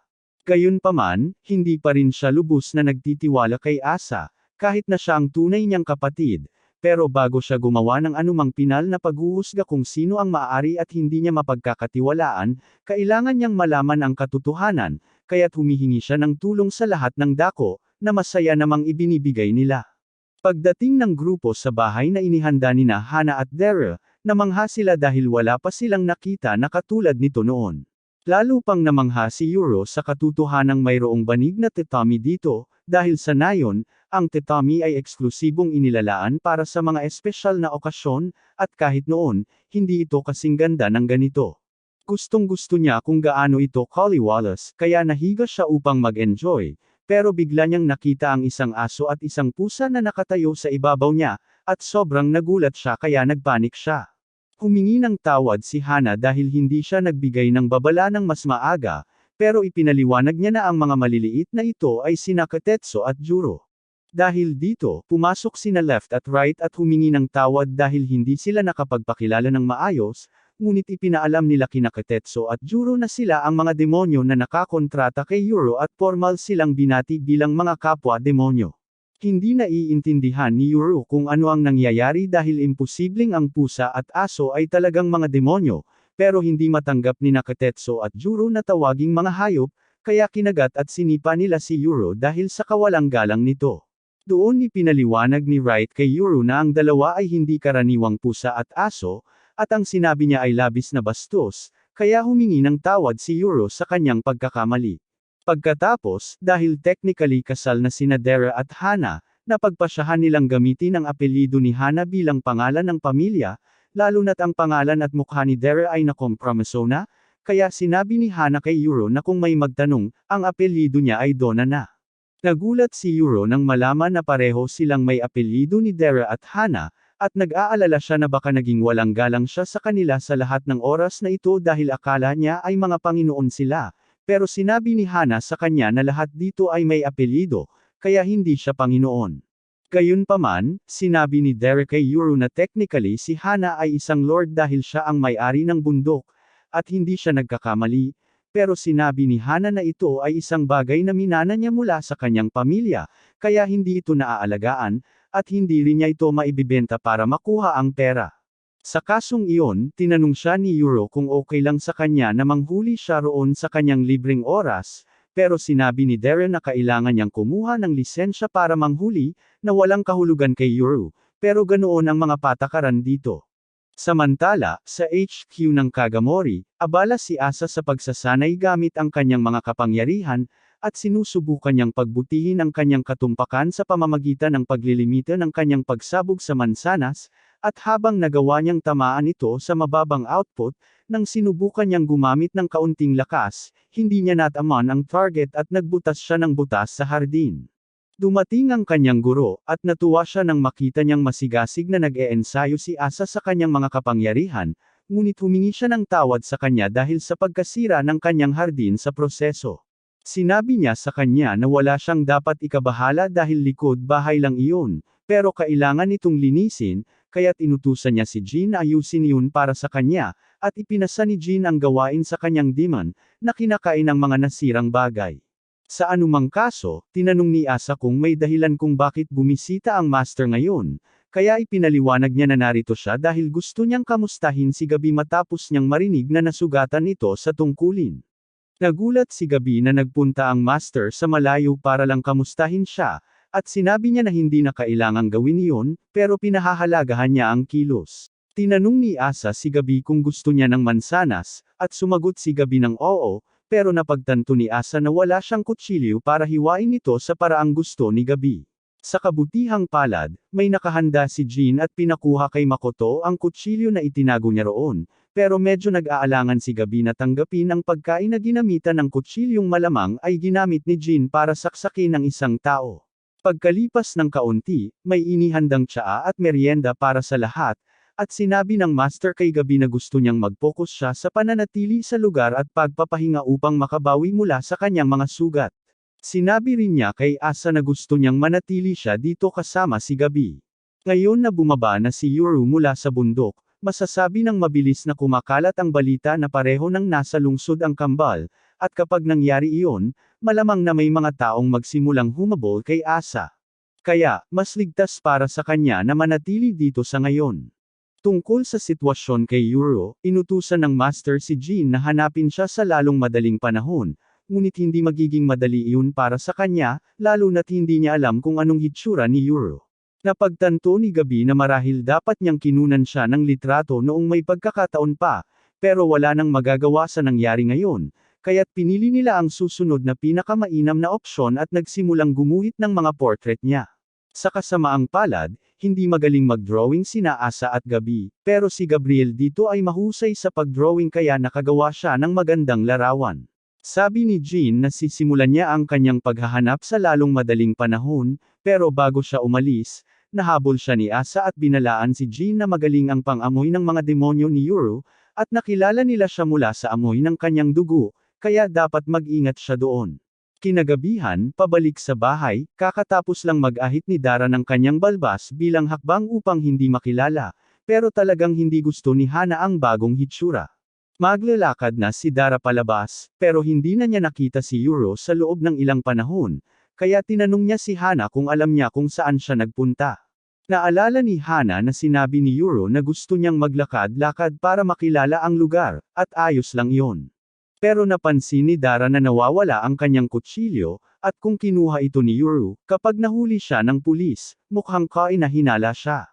Samantala, si Yuro, kaliwa, at kanan ay nakatayo sa isang kalapit na gusali, at siya ay patuloy na namamangha sa kung gaano kalaki talaga ang lungsod. Tinanong siya ng kaliwa at kanan kung nag-aalala siya na mahihirapan silang hanapin si Asa sa isang lugar na napakaraming tao, pero may plano na si Yuro para dyan. Naalala niya na sinabi ni na kaliwa at kanan na kaya nilang subaybayan ang mga bagay gamit lamang ang pang-amoy, kaya sinabi niya sa kanila na ang kailangan lang nilang gawin ay hanapin ang amoy ng mga demonyo at ang amoy ng dugo ni Asa, at sa huli, makikita rin nila siya. Ayos na iyon para kay Left at Right na simulan ang kanilang paghahanap, kaya nag-transform sila at hinayla si Yuro sa kalangitan upang makapagsimula na sila. Matapos magpalipad ng ilang sandali, natagpuan nila ang pamilyar na amoy ng dugo ni Asa, pati na rin ang amoy ng mga demonyo, kaya mabilis silang lumapag, at pagkatapos gumaling si Yuro mula sa kanyang pagkalulas sa paglipad, tinanong siya ni Left kung mayroon silang pahintulot na patayin ang mga demonyo sa sandaling lumabas sila. Tinanong ni Yuro kung sigurado siyang magandang ideya iyon dahil sa tingin niya ay dapat muna nilang kausapin ang mga demons para makita kung sila ay mababait. Pero sinabi ni Left na hindi niya maaasahan na lahat ng demons ay makatuwiran. Totoo na may ilan na kayang mag-isip tulad ni na Left at Right, pero ang karamihan ng mga demons ay medyo padalos-dalos at aatake kung magkakaroon ng pagkakataon, kaya dapat niyang isa-isip iyon para sa hinaharap. Ang amoy ng dugo ni Asa ay nagdala sa kanila sa isang parking garage, kung saan nakatayo sina Jean at ang kanyang mga tauhan, at pinapaalalahanan ni Right si Yuro na kailangan nilang manatiling alerto, dahil kung napansin nila sina Jean at ang kanyang grupo, tiyak na napansin din sila ni Jean. Sa tingin ni Yuro, mukhang tao ang mga tauhan ni Jean, pero ang talagang nakakuha ng kanyang atensyon ay ang katotohanan na si Asa ay nakatayo sa tabi niya, at ang kanyang layunin ay napakalapit na. Agad na tumakbo si Yuro papunta sa kanya, ngunit sa mga sandaling iyon, napansin ni Right na may kakaiba sa amoy ng dugo ni Asa, kaya sinubukan nilang pigilan siya, ngunit huli na dahil nahulog na si Yuro sa bitag. Si Jean ay may dalang vial ng dugo ni Asa, na malamang na naamoy ng kaliwa at kanan, sa isang pagtatangkang lokohin sila, ngunit hindi niya inaasahan na mahuhuli si Yuro ng napakabilis. Samantala, sa bahay, patuloy pa rin si Hana sa pag-aalala na baka mapahamak si Yuro doon. Wala silang ideya na nahuli lang siya ni Jean, pero ang katotohanan na hindi siya rehistradong mamamayan dito ay nangangahulugang wala siyang health insurance, at ibig sabihin nito na kung siya ay masaktan, kailangan nilang bayaran ang kanyang mga medical bills. Talagang hindi nila kayang bayaran iyon, kaya binigyan ni Hana ang kanyang mga demonyo ng isa sa mga jacket ni Yuro para amuyin, at hiniling sa kanila na hanapin siya para sa kanya. Habang nasa labas si Jiro na sinusundan ang amoy ni Yuro, sinimula ni Kotetsu na ipasa ang impormasyon kay Hana gamit ang mapa ng kanyang telepono, at honestly, nagulat si Dere dahil hindi pa siya nakakita ng demon na gumagamit ng makabagong teknolohiya dati. Sa wakas ay natunto ng mga demon ang lokasyon ni Yuro, ngunit hindi makapaniwala si Hana na talagang nakarating siya sa Tokyo sa loob ng isang gabi, At nagsisimula ng magtaka si Derek kung bakit pupunta si Yuro doon sa unang pagkakataon. Samantala, sa parking garage, alam ng mga tao ni Jean na malapit lang ang mga demonyo ni Yuro, kaya sumisigaw sila para lumabas na ang mga ito. Wala talagang masyadong pagpipilian sina left at right, kaya lumabas sila. Ang lalaki ay nagsimulang magbigay ng mga utos na sumuko sila, pero ang kaliwa at kanan ay hindi siya pinapansin at patuloy na naglalakad pasulong. Sinubukan ng lalaki na pigilin sila sa pamamagitan ng pagpapaalala na hawak pa rin nila si Yuro bilang hostage, pero ang kaliwa at kanan ay iniisip lang kung aling isa sa mga lalaki ang kukunin nilang hostage kapalit. Alam nila na si Jean ang leader dito, kaya nagpasya silang habulin siya, at sinabi ng kaliwa kay Yuro na manatili sa scavenger demon na iyon dahil mukhang malakas ito, pero hindi ito makaatake habang abala itong hinu-hostage si Yuro. Naiintindihan ito ni Yuro, kaya pumayag siyang manatili sa kanyang pwesto, at nagulat sina Jean at ang iba pa dahil hindi pa nila kailanman nakita ang mga demon na nagbibigay ng utos sa kanilang mga amo, at lalo na ang isang demon na handang iwan ang kanilang amo sa isang mapanganib na sitwasyon. Gayunpaman, talagang hands-off si Yuro, kaya pinapayagan silang gawin ang gusto nila. Napagtanto ni Jean na ang pagbabanta sa kaliwa at kanan ay hindi gaanong makakatulong, kaya't kumuha siya ng isang imbakan ng mga baril, at siya at ang kanyang mga tao ay nagsimulang magpapaputok sa kaliwa at kanan, ngunit ang mga bala ay wala talagang epekto sa kanila. Dahil wala namang epekto ang mga pisikal na atake sa kanila, isa sa mga lalaki ang tumawag ng kanyang demon at naghulog ng pagong sa ibabaw ng kaliwa. Kasabay nito, ang isa naman ay nag-summon ng kagalang-galang na kuneho, na agad namang sinimulang sapakin si kanan. Mas malakas si Wright sa teknikal na aspeto, pero sobrang bilis ng kuneho para makipaglaban siya, kaya humingi siya ng tulong kay Left, pero hindi makagalaw si Left dahil may kakayahan ang pagong na parang gravity na nagpapahirap sa kanya na gumalaw. Mukhang talagang masama ang sitwasyon para sa kanila, at hindi kayang umupo lang si Yuro at manood habang nag-aaway sina Left at Right, pero hindi niya kayang makaalis dito mag-isa. Sinasabi niya, mayroon siyang plano sa isip, kaya't itinapon niya ang kanyang kutsilyo sa pagong upang makaalis ito, kaliwa, at nang makaalis na si kaliwa, sinira niya ang mga ngipi ng scavenger upang makawala si Yuro. Sinabi ni Yuro kay Right na targetan ang mga ilaw, at pagkatapos niyang sirain ang mga ito, ang buong parking garage ay nalubog sa dilim. Sinabi ng kuneho kay Jean na nararamdaman niya ang mga demonyo ni Yuro na tumatakbo palayo, at inisip ni Jean na maaaring umatras si Yuro, pero hindi yun ang kaso, dahil isang sandali lang ang lumipas, lumitaw si Yuro sa likod ni Jean at pinutol ang kanyang mga bukong-bukong. Sa oras na bumalik ang mga ilaw, hawak na niya si Jean bilang hostage, at ang kaliwa at kanan ay bumalik upang tingnan kung ano na ang nangyayari. Tumakas sila sa utos ni Yuro upang akitin si Jean sa isang maling pakiramdam ng kaligtasan para atakihin ni Yuro, at wala sa kanila ang nagduda dahil karaniwan, ang mga demonyo ay hindi umaalis sa tabi ng kanilang mga amo. Siyempre, kung nabigo si Yuro na hulihin si Jean, agad na babalik ang kaliwa at kanan upang tulungan siya. Aminado si Jean na dapat niyang nakita ito dahil sinabi sa kanya na si Yuro ay likas na may talento sa pangangaso, at isinaalang-alang ang katotohanan na lumaki siya sa isang nayon sa bundok. Siyempre, mas sanay siya sa pakikipaglaban sa dilim. Pagdating sa nayon, nagtanong si Yuro kung sino ang may kagagawa ng pag-atake sa kanyang tahanan, at hindi nagpaligoy-ligoy si Jean. Ipinaliwanag niya na siya ang nagplano ng pag-atake, kaya ang responsibilidad ay nasa kanya lamang. Nang marinig iyon, napuno si Yuro ng galit, at wala siyang ibang nais kundi putulin ang lalamunan ni Jean, pero pinigilan niya ang sarili dahil kailangan pa rin niya itong buhay. Sinabi niya kay Jean na ilabas ang kanyang telepono at tawagan si Asa na pumunta dito dahil gusto niyang makipag-usap sa kanya. Nagulat ang mga lalaki nang marinig na gusto lang ni Yuro makipag-usap dahil sigurado sila na sasabihin niya na ibigay na nila si Asa. Tinanong siya ni Jean kung sigurado siyang ayaw niyang bawiin si Asa para sa Hagashi Village, pero sinabi ni Yuro na hindi iyon ang ikinababahala niya. Ang gusto lang niyang gawin ay magtanong kay Asa ng ilang katanungan, kaya't iminungkahi ni Jean na bumalik si Yuro sa Kagamori HQ kung gusto niyang makita siya. Agad na tumanggi si Yuro dahil ayaw niyang maglakad papasok sa teritoryo ng kaaway, kaya't gusto niyang pumunta rito si Asa sa halip. Hiningi ng mga tauhan ni Jin kay Yuro na maghintay sandali dahil nais nilang asikasuhin muna ang sugat ni Jin dahil baka magdugo ito ng husto sa ganitong kalagayan.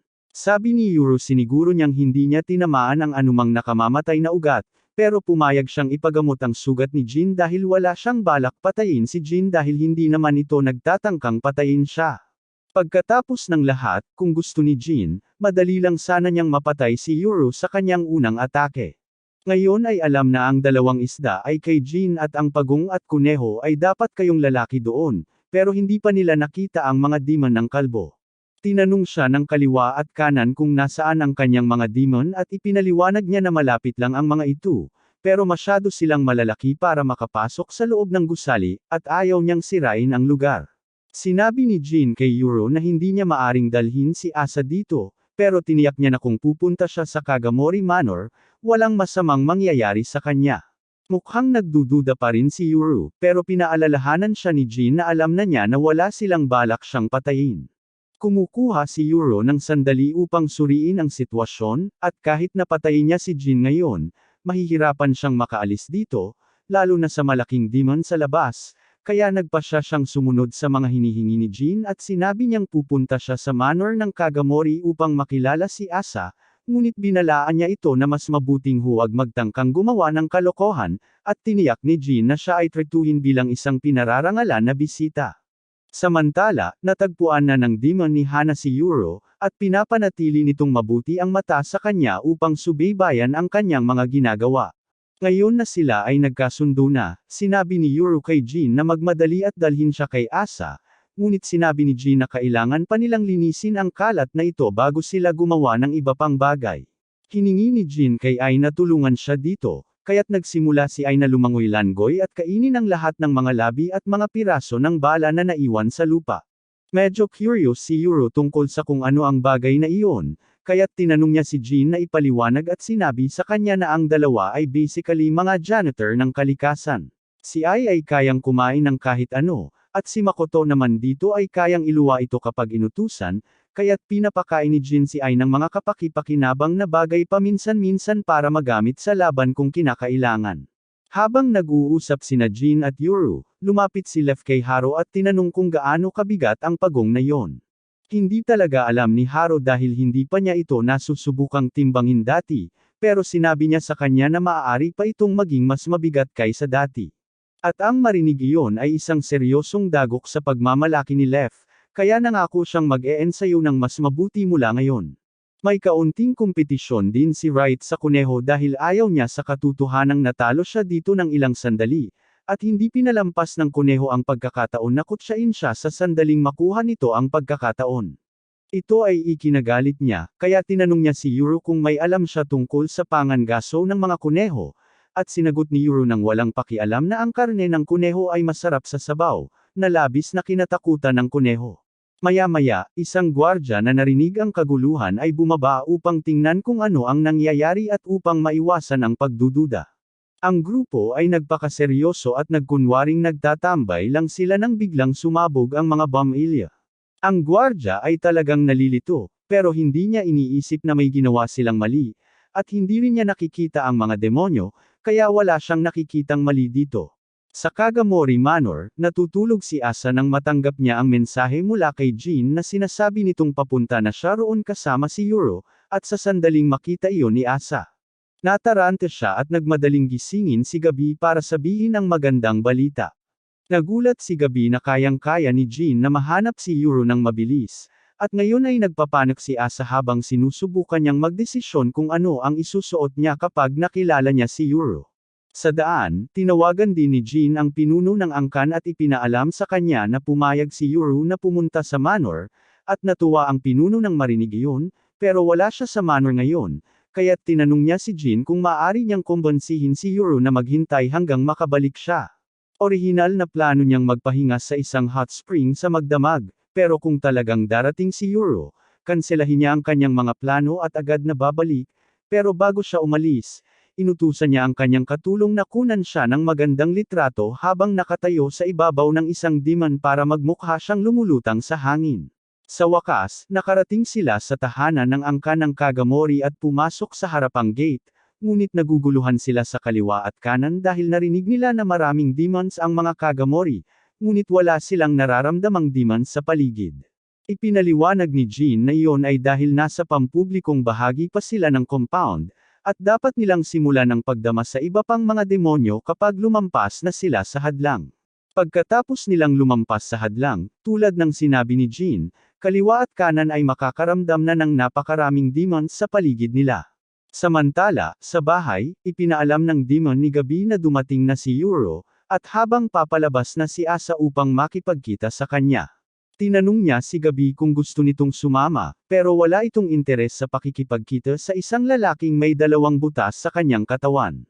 Mayroon din siyang malaking problema sa paglalakad dahil sa sira ang kanyang binti, kaya kailangan pa rin niyang manatili sa likod. Sa labas, natuntunan ng demon ni Hana si Yuro sa estate, pero hindi ito makapasok dahil sa hadlang, kaya ipinapasa na lang nito ang impormasyon sa iba.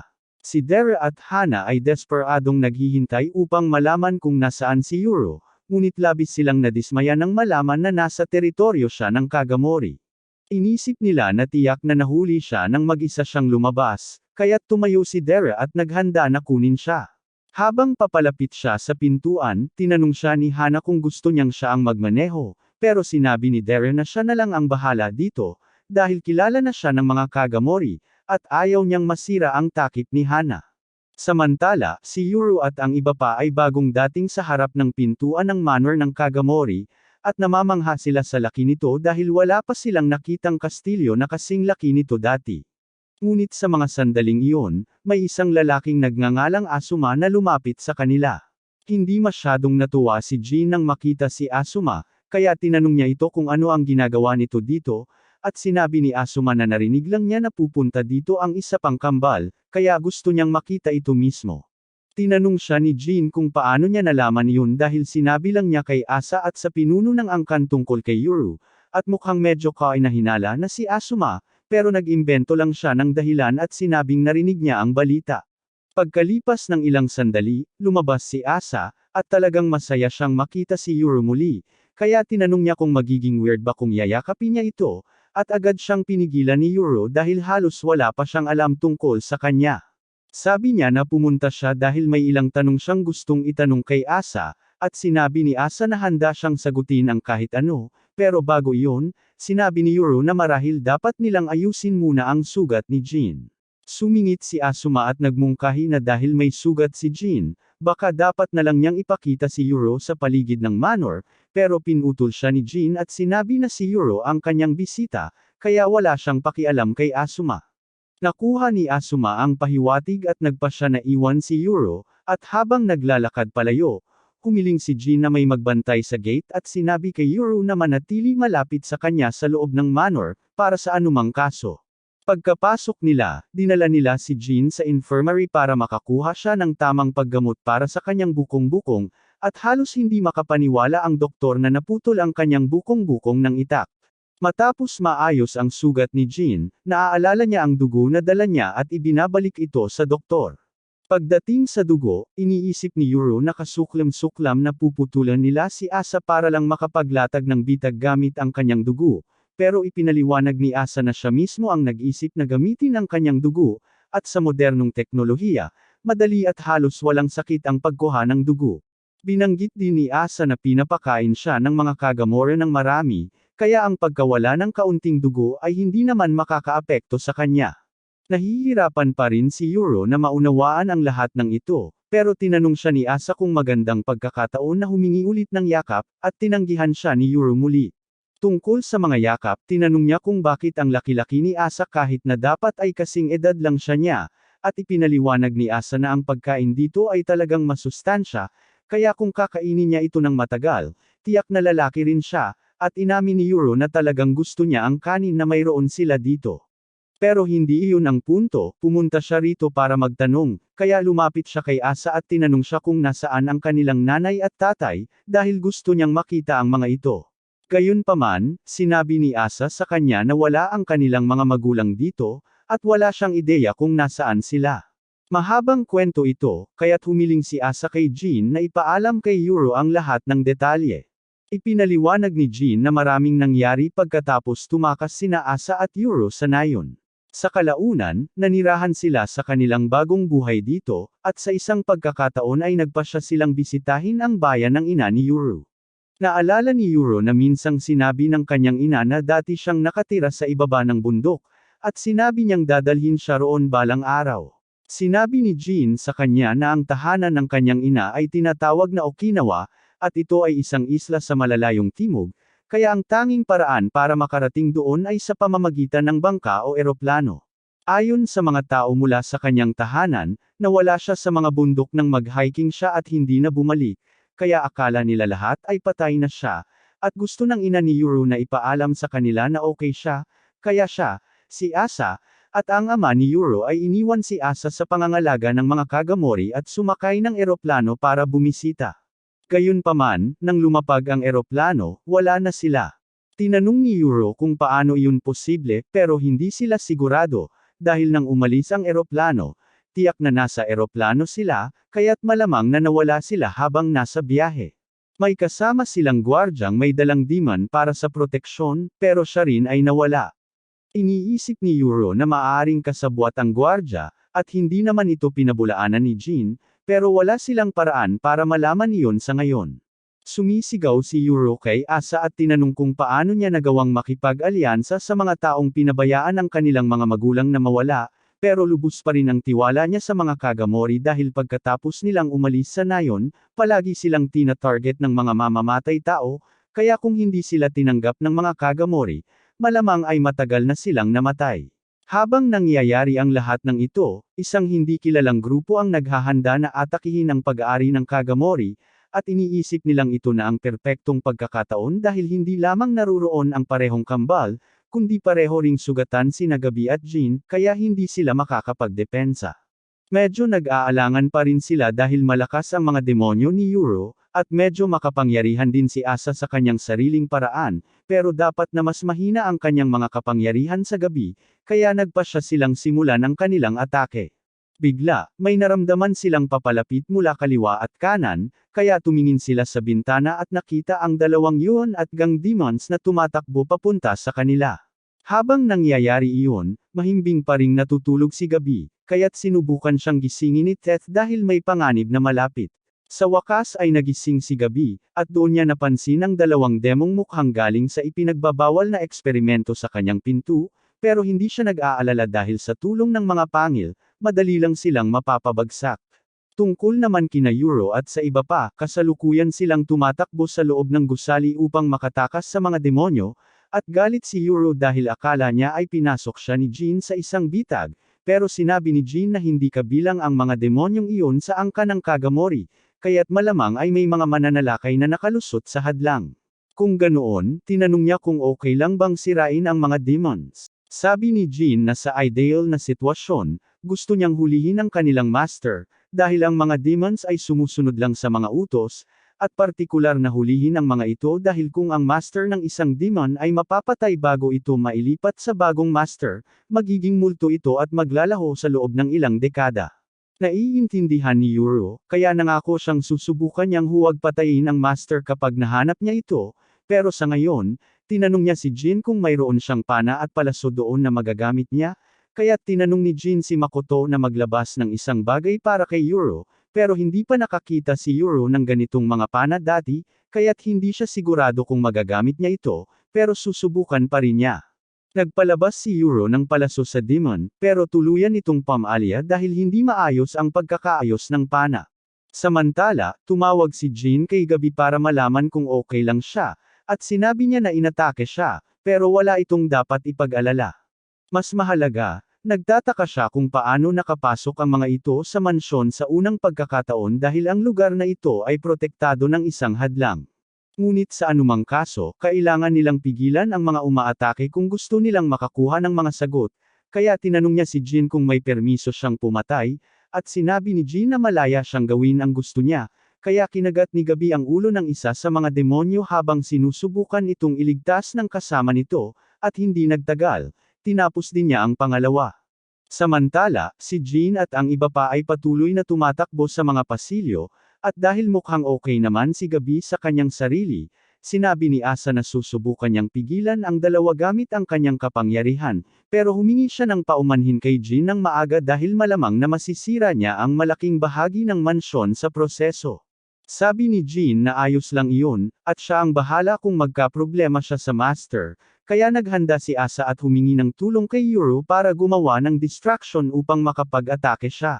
Gayunpaman, bago magamit ni Asa ang kanyang kakayahan, nagsanib ang dalawang demon at inactivate ang kanilang kakayahan, na nagtrap kay Yuru at Asa sa dalawang magkahiwalay na silid ng puti at itim.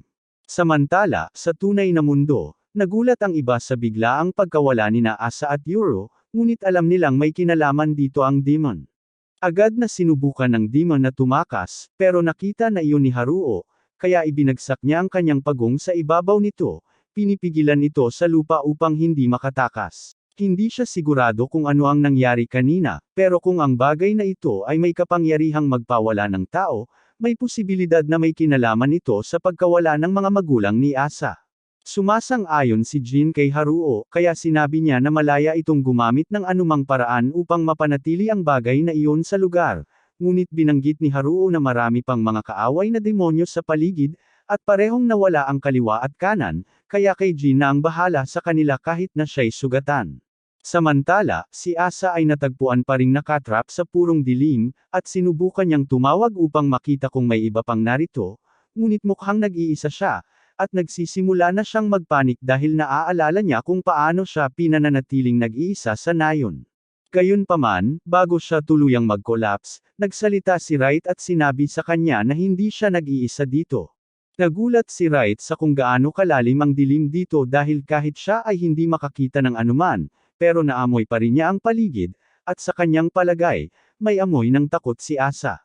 Tinanong niya kung natatakot ba siya sa dilim o kung ano, at inamin ni Asa na ayaw niyang mag-isa sa madidilim na lugar, kaya pinatong ni Wright ang kamay niya sa ulo nito at siniguro na wala siyang dahilan para matakot dahil hindi siya nag-iisa. Mas gumaan ang pakiramdam ni Asa, pero labis pa rin siyang nag-aalala kay Yuru, kaya tinanong niya si Wright kung nandito rin si Yuru. Sinabi ni Wright sa kanya na wala siyang naamoy na ibang tao sa lugar na ito, kaya malamang sila lang ang narito, pero hindi niya iniisip na may dahilan para mag-alala dahil dapat kasama ni Yuru ang kaliwa. Bukod pa rito, pumunta siya sa tabi ni Asa dahil gusto niyang makipag-usap sa kanya. Nagulat si Asa nang marinig niya iyon, ngunit pinaalala ni Wright sa kanya ang unang pagkikita nila sa nayon. Sinubukan niyang gamitin ang kanyang break ability sa kanya, pero pinigilan niya ito, at mula nang dumating siya sa manor na ito, hindi siya nagsalita sa kanya, kaya sigurado siyang naisip na niya na siya ang kanyang natural na kaaway. Aaminin ni Asa na napagtanto niya ito, at naaalala niyang narinig ang kanyang mga magulang na banggitin na ang kaliwa at kanan ay may kakayahang pigilan ang break at seal abilities na hindi magwala, kaya't nangangahulugan ito na kung makakakuha si Yuru ng seal power, magiging natural na kaaway din siya ng kaliwa. Samantala, si Left ay kakabagsak lang mula sa langit at bumagsak sa tabi ni Yuru, na medyo nagulat siya. Tinanong niya siya kung may ideya siya kung ano ang lugar na ito, pero wala talagang alam si Left dahil sa lahat ng kanyang mga taon, wala pa siyang naranasang ganito dati. Sa pagkakaalam ni Yuru, kahit na ang silid ay purong puti na nagpapahirap malaman, may matibay na lupa dito, at habang lumilipad si Left kanina, tumama siya sa kisame, kaya mukhang nakapaloob sila sa lahat ng panig ng isang hadlang. Tinanong ni Yuru siya kung may nararamdaman ba siyang mga kaaway dito, pero sinabi ni Left na sila lang ang narito sa ngayon, kaya walang agarang panganib. Sa kasong iyon, tinanong ni Yuru si Left kung maaari ba siyang tumulong sa pag-aayos ng kanyang target gamit ang pana habang nandito sila. Walang problema si Left dito, pero tinanong niya kung sigurado ba siyang gusto niyang gawin iyon ngayon, at sinabi ni Yuru na wala na silang ibang gagawin kundi maghintay, kaya mas mabuti nang gamitin na lang ang oras. Tinanong ni Left kung hindi ba siya natatakot sa nakakalitong sitwasyon, pero mula nang atakihin ang nayon, talagang lahat ay nakakalito kay Yuru, kaya nasanay na lang siya dito ngayon.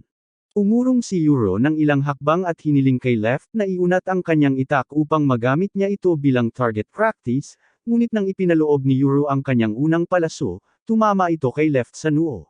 Tinanong ni Yuru siya kung bakit hindi man lang siya sumubok na umiwas sa palaso kung nakita naman niyang tatama ito sa kanya, pero sinabi ni Left na hindi niya akalaing magiging problema ito dahil kasing tigas ng bato ang kanyang katawan. Naiintindihan yun ni Yuru, pero pakiramdam pa rin niya ayaw niyang tamaan si Left, kaya't sinubukan niyang ayusin ang kanyang target ng mabilis hanggat maaari. Tinanong siya ni Left kung hindi siya nag-aalala kay Asa, pero sinabi ni Yuru na wala siyang dahilan para mag-alala dahil kung ito ay isang hadlang, dapat niyang magamit ang kanyang break power para makalabas anumang minuto ngayon. Samantala, sa labas, kakabaliw lang ni Asa ang barrier ng demonyo, at pagkatapos ay sinira niya ang kontrata ng demonyo sa kanyang amo bago siya magparehistro bilang bagong amo ng demonyo, at mukhang masaya ang mga demonyo sa bagong kasunduan, kaya tinanggap nila si Asa bilang kanilang bagong amo. Tinanong ni Asa kung nalunok din nila si Yuro, at nang kinumpirma ng mga demonyo, sinabi niya sa kanila na iluwa ito kaagad. Pagkatapos mailabas sina Yuro at Left, agad nilang tinarget ang mga demonyo, pero sinabi ni Asa na huminto sila dahil hindi na sila kaaway. Nagtanong si Yuro ng tamang paliwanag, kaya't ipinaliwanag ni Asa at Haru na nakabuo na siya ng kontrata sa demonyo, at dahil mayroon itong kakayahang magpaalis ng mga tao, maaaring may alam ang dating amo nito tungkol sa kanilang mga magulang. Ayos na iyon para kay Yuro, kaya tinanong niya kung paano nila mahahanap ang lalaki, at simpleng humiling si Asa sa demonyo na ibulgar ang dating amo nito para sa kanya. Masayang sumunod ang demonyo at itinuro ang lalaki na nagtatago sa likod ng dingding na iyon, at habang nahihirapan si Asa na makita siya dahil madilim doon, hindi nag-aksaya ng oras si Yuro at tinamaan ang lalaki sa balikat gamit ang isang palaso. Samantala, sa kabilang bahagi ng manor, abala si Jean sa pag-aasikaso sa natitirang mga intruder, at sa ngayon, wala siyang gaanong problema dahil lahat ng mga ito ay talagang mahihina. Hindi nagtagal ay nakatagpo siya kay Gabi, at pareho na silang tapos na sa mga taong kanilang nakasalubong hanggang ngayon, ngunit bigla na lang, may isang lalaking nagtatago sa malapit ang tinamaan ng palaso, at ngayon na nakita na nila siya, handa na sanang tapusin ni Jean ang lalaki, ngunit dahil walang armas ang lalaki at nawala na ang kanyang mga demonyo, nagpasya siyang buhayin na lang ito. Samantala, si Yuro ay nakaupo sa tuktok ng bubong, naghihintay sa kanyang susunod na biktima, at sa isang iglap, may nakita siyang bagay sa mga palumpong doon, pero wala na siyang nakitang galaw ngayon, kaya nagpasya siyang lumipat na. Lumabas na may talagang nagtatago sa mga bushes, at ang taong ito ay higit pa sa iba, pero kahit siya ay alam na kung susubukan niyang harapin si Yuro ng harapan, tiyak na babarilan siya bago pa man siya makapagpamalas ng laban, kaya nagdesisyon na siyang umatras at umuwi na para sa araw na iyon. Ang isa pang miyembro ng intruder team ay napagtanto na ito ay isang tall-unang laban, kaya sinubukan niyang tumakas sa pamamagitan ng harapang gate, ngunit sa kasamaang palad para sa kanya, ang gate ay binabantayan, at bago pa man niya malaman kung ano ang tumama sa kanya, siya ay nawalan ng malay. Pagdating ng umaga, tapos na ang buong labanan, at lumapit si Jin kay Yuro upang humingi ng tawad sa pagdadala sa kanya sa gulo na ito. Pagkalipas ng ilang sandali, lumabas din si Gabi, at galit pa rin siya kay Yuro dahil pinanawan siya nito ng mga palaso, kaya nagsimula siyang sumigaw sa kanya. Maaaring pinayagan ni Yuro na umalis si Gabi noong nakaraang pagkakataon, pero hindi pa rin niya siya pinapatawad sa pagpatay sa lahat ng mga tao sa nayon, at malapit na silang mag-away, pero hamarang si Asa sa kanila at humiling na magpakatino sila. Sinabi niya kay Gabi na huwag antagonisin si Yuro dahil siya ang malaking tulong sa pagpigil sa mga mananakop, at malinaw na nakikita ito ni Gabi, kaya nagpasya siyang huminto muna. Sa mas mahahalagang bagay, kailangan pa rin nilang makuha ang pinakamaraming impormasyon mula sa mga ito hanggat maaari, kaya't nagsimula silang magtanong. Una, nilapitan nila ang lalaking tinamaan ni Yuro sa balikat at tinanong kung bakit siya umatake. Ipinaliwanag niya na inalok siya ng malaking halaga ng pera para hulihin ang kambal, at bukod doon, wala na siyang alam tungkol sa misyon. Hindi naniniwala ang iba na tapat ang lalaki, kaya't pinataas ni Haru ang mga taktika sa interogasyon at inilagay ang kanyang pagong sa mga tuhod ng lalaki, na sobrang masakit.